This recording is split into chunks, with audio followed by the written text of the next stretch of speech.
Good evening, everybody. Today is the 15th of July, as according to the old calendar.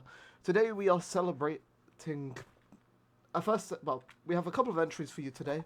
The first entry from the book is on the right-hand side there, and it is for Saint Donald, also known as Donald, and he is from the 8th century.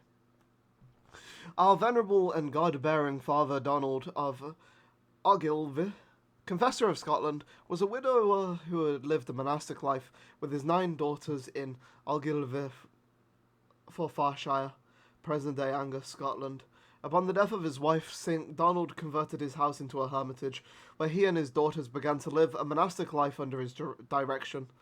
They cultivated the land, surviving on a single meal of barley, bread, and water each day. Following St. Donald's repose in AD 716, his daughters entered a monastery in Abernethy, Perth and Kinross, and that had been founded by Saints Dolugdag and Brigid, both on the 1st of February. Both we will commemorate on the 1st of February. There they came to be known as the 9 Maidens or the 9 Holy Virgins. Churches throughout Scotland were dedicated to the 9 Maidens. According to tradition, one of the churches in Strathmatine near Dundee, along with its 9 maiden well, is where the 9 maidens were devoured by a serpent. To this day, the well is an object of great awe and reverence. His entry in the group chat goes as follows.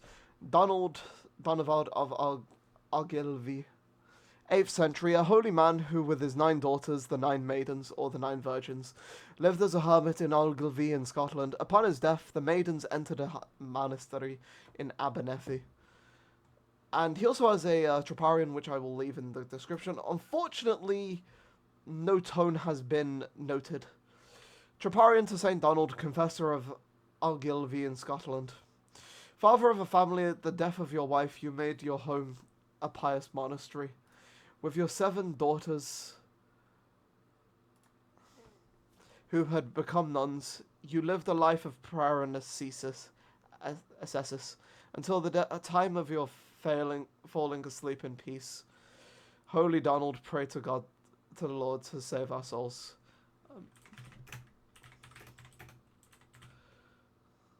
And I'll probably it depending on when I do find out what tone that would be, I will, I'll obviously, I'll fix that in the description. Our next saint of the day is Saint Edith of Polesworth, and she is from the 9th century. Saint Edith was most likely a daughter of King Egbert. She should not be confused with Saint Edith of Wilton, who we will commemorate on the 16th of September. Both were connected to the royal house of Wessex. The historical record is unreliable, but it seems Saint Edith succeeded Saint Modwenna as abbess of Polesworth towards the end of the 9th century. And the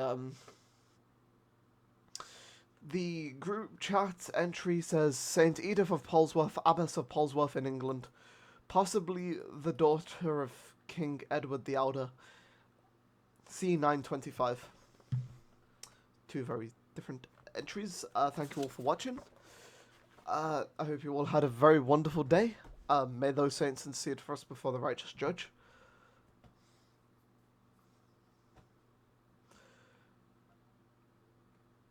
I will leave the Troparion in the description for you all, and when I find out what tone/mode it's in, I will fix that for you. Anyway, I've took up enough of your time. Have a wonderful evening, have a blessed tomorrow, God bless you all, and Amen.